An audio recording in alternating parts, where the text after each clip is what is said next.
భీమిలి నియోజకవర్గం విశాఖలో అతి ముఖ్యమైన సీట్. భీమిలి స్వీట్ సీట్ అని కూడా అంటారు. టీడీపీకి కంచుకోట భీమిలి. అత్యధిక సార్లు టీడీపీ అభ్యర్థులే గెలిచారు.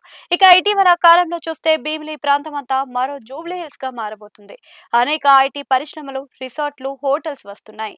భీమిలి నియోజకవర్గంలోనే అతిపెద్ద గూగుల్ డేటా సెంటర్ కూడా ఏర్పాటు అయింది.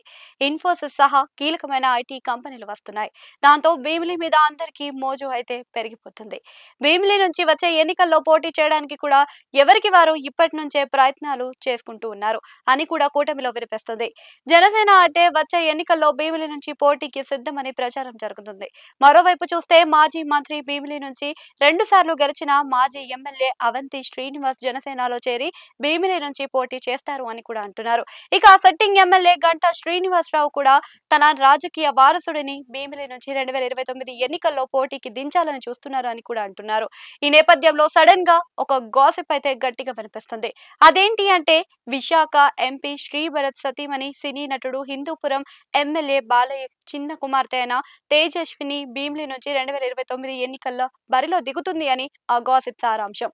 ఇది సాధ్యమవుతుందా అంటే ఎందుకు కాదని అనేవారు ఉన్నారు. భరత్ ఎంపీగా ఉన్నారు. ఆయన 2024లో బంపర్ మెజారిటీతో గెలిచేశారు. వచ్చే ఎన్నికల్లో ఆయన మళ్ళీ ఎంపీగా పోటీ చేస్తారు అని అంటున్నారు. దాంతో తన ఎంపీ నియోజకవర్గం పరిధిలోనే వచ్చే భీమిలి నుంచి సతీమణిని కూడా పోటీ చేయించాలి అని శ్రీభరత్ అనుకోవడంలో తప్పు లేదు అనేవారు కూడా ఉన్నారు.